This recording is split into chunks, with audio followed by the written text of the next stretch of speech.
that we're going to try and reduce our vulnerability. So you have to make it to fit your specific warehouse. Now, that doesn't mean you have to have a fence, but what it does mean is if you have a fence, you have to tell them you do in your security plan. If you don't, you do not put in there that you have a fence. You put in there, I have exterior lighting, I have guard dogs, whatever the example may be. Administration of the plan. Basically, that's how you administer and how your plan will work moving forward. Training schedule for the plan, how you train your employees and how you train people in security breach and what you'll do in the event of. All of these are very general terms, but I want to make sure that everybody understands what we're doing here and how this is portrayed.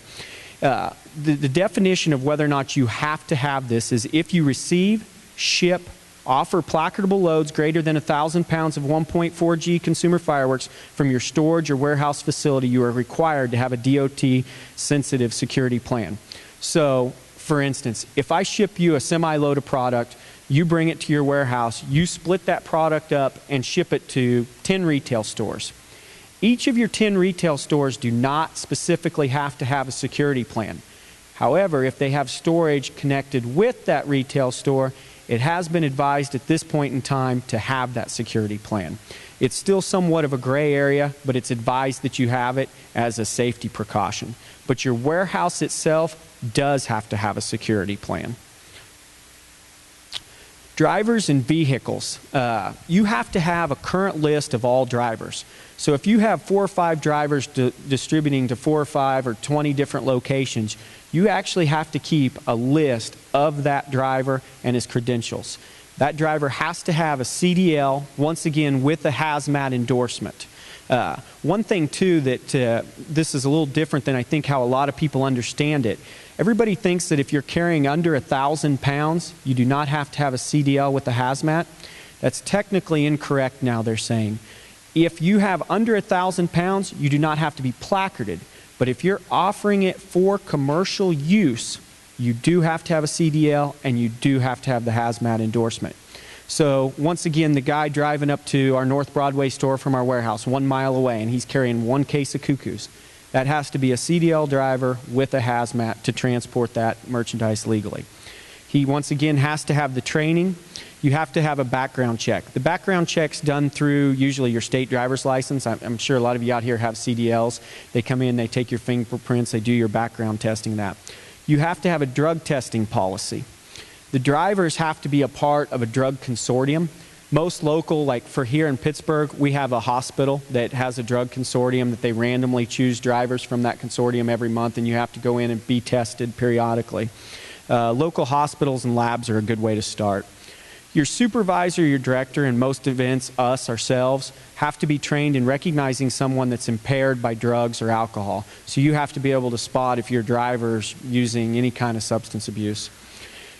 You have to have... Oh, sorry, I forgot one important step. The driver has to have an annual physical. So you have to go into a doctor or a local clinic and have an annual physical, eye test, ear test, etc., to qualify you to be able to drive. Maintenance records on all vehicles used to haul your product. This goes down into from your panel trucks, as in your rider trucks. You know, if you throw it in your pickup truck, your van, etc., etc. So you have to keep a maintenance record on this. We're also going to include a copy of a very generic maintenance record that we use. You have to have a daily vehicle inspection record. We're going to include a copy of one of those either. So every day you have to inspect that vehicle to make sure that it's qualified to carry hazardous materials. You have to have an annual inspection that you have to keep for 14 months. It's very important on the dates with DOT.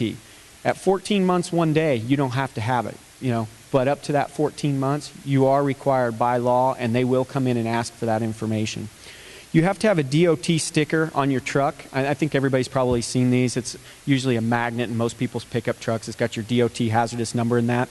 We're also going to include the website and a sample picture so that you can go online, register to get your own DOT numbers. You must carry a minimum of $1 million liability. That's for Class C fireworks. If you're carrying Class B, 1.3, I believe it's $5 million. One thing, too, I'm giving you general. Most everything I'm talking about is specific to 1.4. I'm not getting into the 1.3. you have to have a bill of lading, and we're going to show a sample of a bill of lading. Also, when we're done, if you have any questions on bill of ladings, John's going to make himself available on one side or the other of the room to come up and ask questions. Filling out a bill of lading can get very detailed and very complex. I think last time I filled one out, John had to get me out of 13 citations. So it's very, very technical. The Hazardous Materials Certificate of Registration, this is the website